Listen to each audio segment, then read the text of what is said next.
Assalamualaikum warahmatullahi wabarakatuh. Nama saya Hengki Arden Putra, NIM 200-160-18, Prodi Pendidikan Bahasa Indonesia.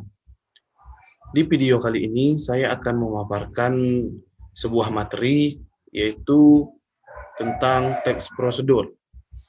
Nah, teks prosedur ini sudah sangat lumrah kita dengar dan sudah kita pelajari dari SMP, SMA, dan di perguruan tinggi juga kita mempelajari teks prosedur, khususnya di jurusan Bahasa Indonesia.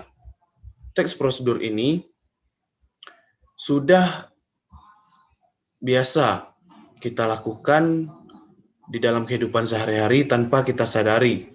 Contohnya saat kita membuat sebuah kopi atau membuat mie, itu merupakan teks prosedur yang tanpa kita sadari. Nah, teks prosedur, menurut Ismail Masya, teks prosedur adalah teks yang menjelaskan rangkaian tugas-tugas yang saling berhubungan yang merupakan urutan menurut waktu dan tata cara tertentu untuk melaksanakan suatu pekerjaan yang dilaksanakan berulang-ulang. Nah, dari pengertian teks prosedur tersebut dapat kita ambil kesimpulan bahwa teks prosedur adalah teks yang berisi rangkaian langkah-langkah atau tahapan yang saling berhubungan dan berurutan dalam suatu kegiatan untuk mencapai satu tujuan. Nah, contohnya yaitu saat kita membuat kopi, harus ada langkah-langkah rangkaiannya yang saling berhubungan dan berurutan, sehingga kita mencapai tujuan dalam pembuatan kopi. Nah, kemudian fungsi dan tujuan teks prosedur.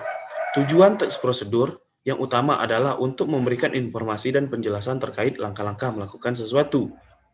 Selain itu, teks prosedur juga memiliki fungsi dan tujuan, yaitu memberikan informasi untuk membuat atau melakukan dengan metode dan langkah-langkah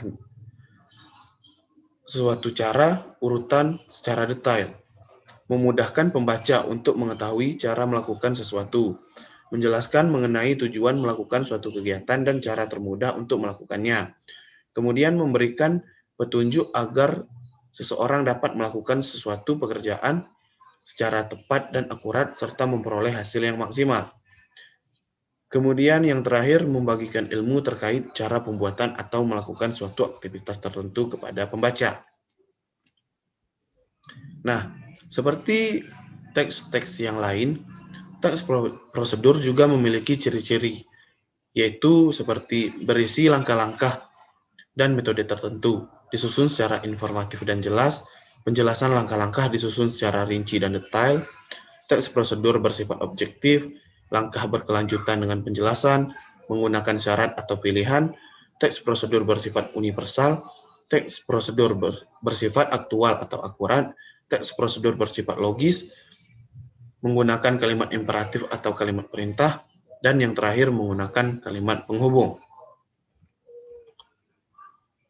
Struktur teks prosedur terdiri dari judul, tujuan, bahan dan peralatan, dan langkah-langkah. Yang mana judul, contohnya cara membuat kopi, itu adalah judul dari teks prosedur. Kemudian tujuan, yaitu menjelaskan latar belakang dan kalimat pengantar mengenai langkah-langkah yang akan dibahas dalam teks prosedur. Dan ada bahan dan peralatan. Contohnya seperti bahan dalam pembuatan kopi, ada kopi, gula, air, dan lain sebagainya. Peralatan seperti sendok, kompor untuk memanaskan air, ada sendok, gelas, dan ada tempat pemanasan air. Kemudian ada langkah-langkah.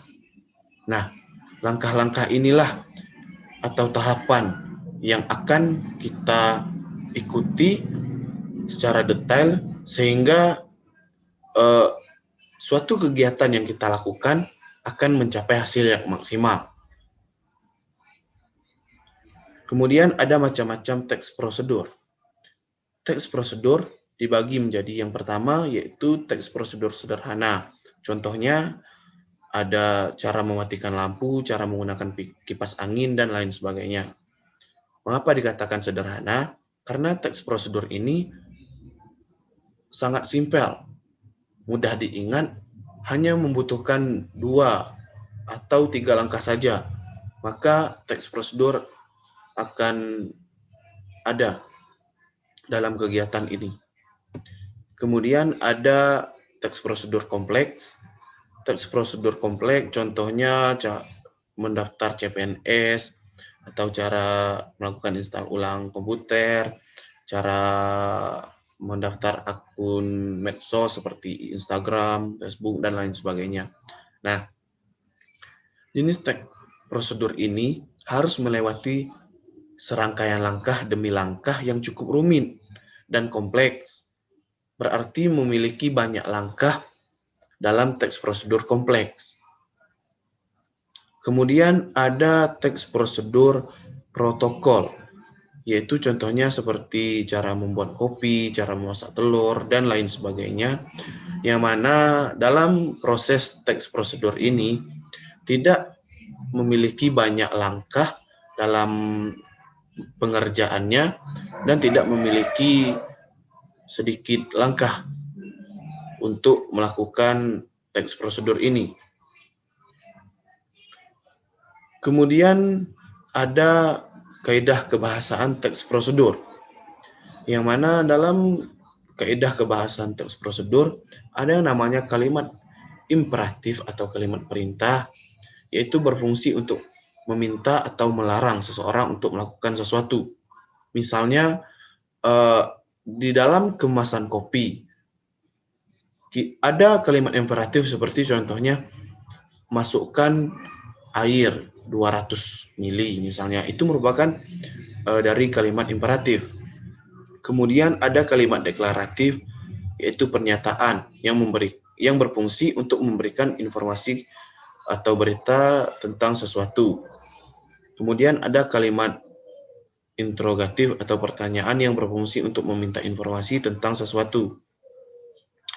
Kemudian ada konjungsi temporal atau kata hubung yang berfungsi menyatakan waktu kegiatan yang hadir dan bersifat kronologis. Yang selanjutnya ada verba material yang mengacu pada tindakan fisik atau aktivitas pekerjaan yang harus dilakukan. Yang mana sama-sama kita ketahui bahwa teks prosedur adalah teks yang berisi langkah-langkah atau serangkaian pekerjaan atau kegiatan yang dilakukan untuk mencapai suatu tujuan tertentu dalam kita melaksanakan suatu kegiatan. Nah, ada materi, verba materi di dalam kaidah kebahasaan teks prosedur. Kemudian ada verba tingkah laku, yaitu mengacu pada tindakan yang dilakukan dengan ungkapan. Partisipan manusia merupakan semua manusia yang ikut serta dalam teks prosedur tersebut. Contohnya adalah kita sebagai manusia ikut dalam teks prosedur tersebut, kita yang membuat atau menjalankan teks prosedur tersebut. Kemudian ada bilangan penanda yang berfungsi sebagai penanda urutan secara kronologis kegiatan. Misalnya bilangan penanda contohnya ada urutan nomor 1, 2, 3, 4 yang sesuai dengan langkah-langkah urutan dari teks prosedur tersebut. Kemudian ada lokasi sosial teks prosedur. Teks prosedur ini bisa kita temui pada petunjuk penggunaan obat, resep makanan, atau tata cara pemakaian penggunaan suatu barang. Misalnya, pasti teks prosedur banyak kita temui. Contohnya saat menggunakan obat, pasti ada di kemasannya, dan resep masakan pasti ada di balik kemasan, ada yang namanya teks prosedur atau langkah-langkahnya. Kemudian ada di balik-balik tempat laptop atau tempat-tempat barang yang akan kita kerjakan. Pasti ada teks prosedurnya. Mungkin itulah yang dapat saya sampaikan pada materi teks prosedur pada video ini. Lebih dan kurang saya mohon maaf. Saya tutup dengan wassalamualaikum warahmatullahi wabarakatuh.